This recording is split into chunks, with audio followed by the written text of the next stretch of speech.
Check guy here. I'm back in the shed, finished the bathroom, so I'll run through a few of the tools which I've used. This is a Ruby ND200 tile cutter. I bought this because it folds down easily when you're finished with it. So I found this guard wasn't much good. It was a bit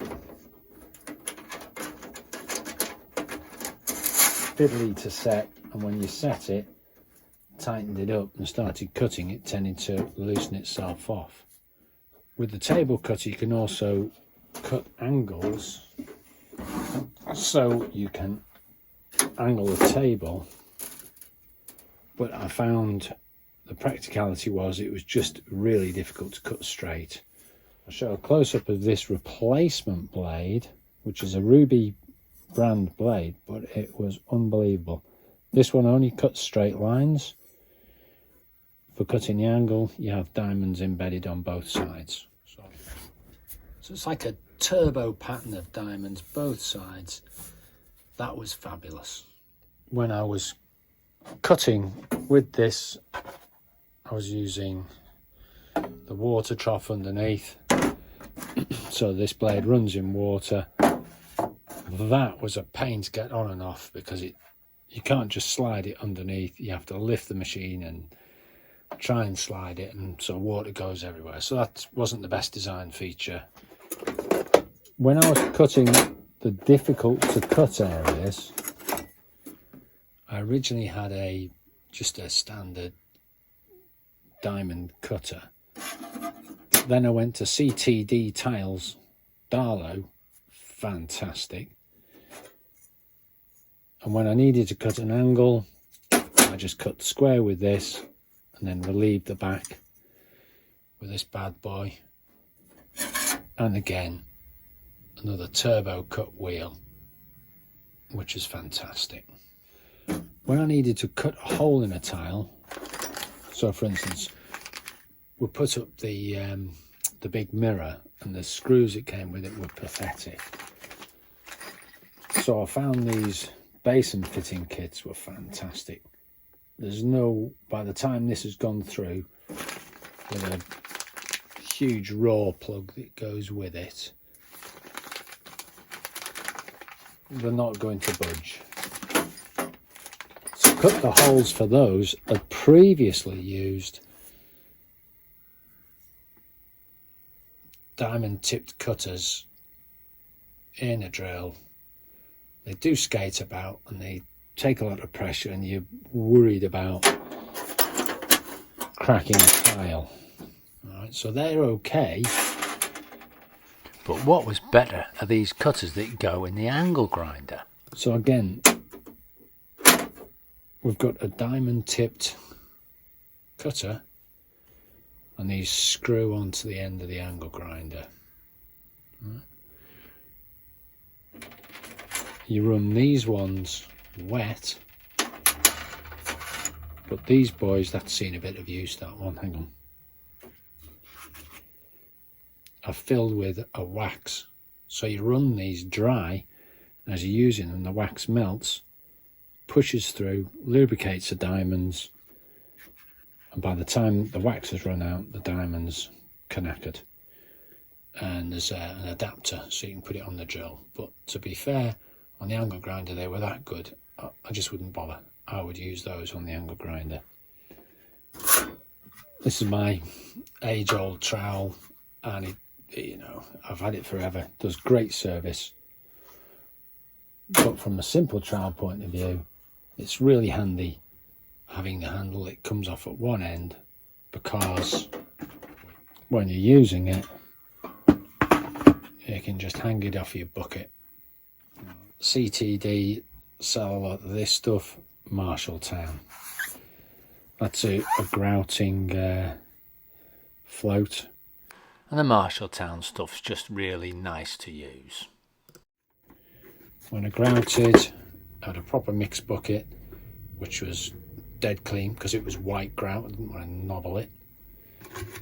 Bought a sponge especially for that white grout. and nothing else is going in there. You know, when I'm not using it, it's going to be parked in this bucket so I don't ruin my float. When the tile adhesive had gone off, before I grouted up, I cleaned out the joints just with a Fiend. It's Star multi-tool essentially. Using a little diamond cutter, things went a whole lot quicker. You know, they come in a variety of sizes, and this is a star cutter from a different brand, Smart, and they fitted on the Fiend quite nicely. When you're dangling upside down under a sink, a basin, or a bathtub, this little toolkit, absolutely brilliant. You can screw your tap fitting on nice and tight, real quick, before the silicone starts going horrible on you. You can get a hold of nuts for compression fittings. There's a cheap screw fix, or yeah, probably screw fix toolbox. Absolutely fantastic. I've been stuck underneath sinks with the tool with the knobbly bit on the end, fiddling around. Hang on. So, you know, up underneath your sink, that's more your professional type tool. Yeah, it's very adaptable to all sizes. You can tighten,